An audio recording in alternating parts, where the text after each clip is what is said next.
7 in 10 Americans say they do not want President Biden to run for a second term, according to a new poll that comes as Biden's approval numbers remain low and his party braces for losses this November.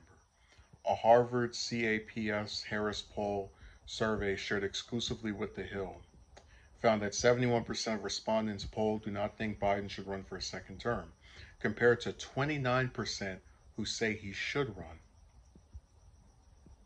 Among the contingent of respondents who believe the president should not run, 45% said Biden should not make another bid because he is a bad president, while about one-third of respondents said he is too old, and about one quarter said because it is time for a change.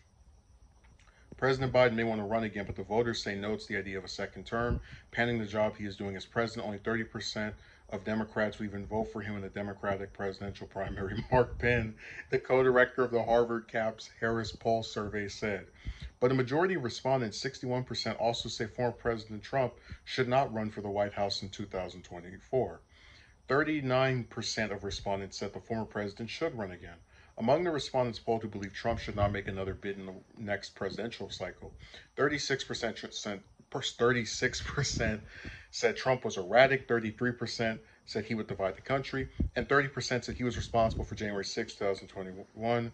Okay, we already know what that is. A majority of those polled said they would consider a moderate independent candidate should Biden and Trump square off against each other in 2024. Including majorities of both Republicans and Democrats polled. 60% said they would consider a moderate independent candidate for president if Biden and Trump ended up running against each other in the next presidential cycle, compared to 40% who said they would not consider it. Okay, this is going a little too far. So this is interesting because, as far as I'm aware, I don't think I've ever seen, and again, I'm just going off of my memory and I'm looking at, because I've seen some polls mentioned in different documentaries and other things I've watched. I've never heard of a president that's 2 years into their term and people are like, no, don't run for another term. No, 60, 70%. No, don't bother. But what's really interesting is that the article points out that there's 60% of people who are saying they would consider a third party candidate if it was Biden versus Trump again. And I think that's complete BS. As in, I don't think the article or the poll, excuse me, is making that up. As in, I believe people responded that way. But the tragic part of third party candidates, whether you're talking about Ross Perot, whether you're talking about Theodore Roosevelt in the 1912 election, is that no matter how popular they may seem, no matter how innovative their ideas are, they don't win. This is a two-party system country, and I don't like that, but that's just the way it is. One of the reasons it's that way is because voters have a very bad habit of saying one thing and then doing the other. You know, the Thomas Bradley effect, if you will.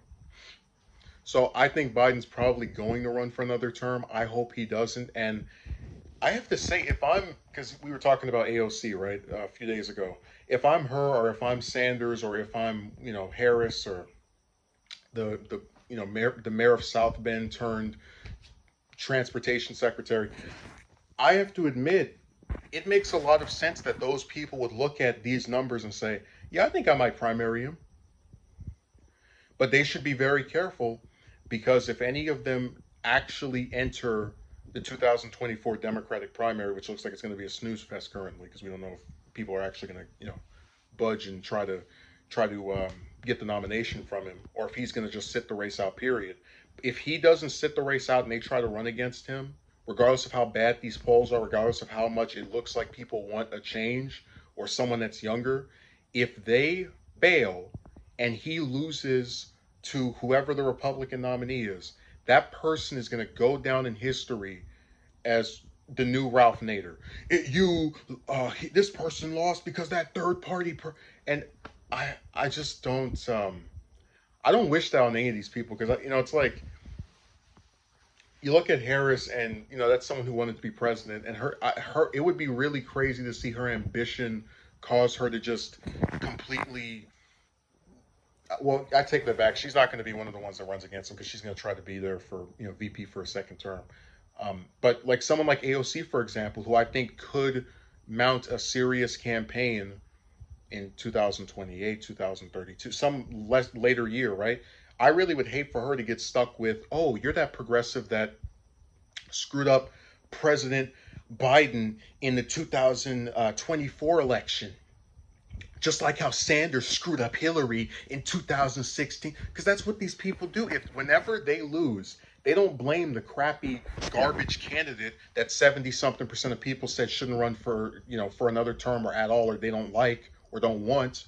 They blame the challengers, because it's always the person who didn't win but had the innovative ideas and mounts a very serious campaign who ends up taking the fall for these unpopular pricks. So it'll be interesting to see how this stuff goes. I hope people actually are staying to what they're saying now, because I don't see him getting better over the next 2 years. But I really do agree with them. I'm tired of him. The idea of 8 years of President Biden makes me want to just vomit.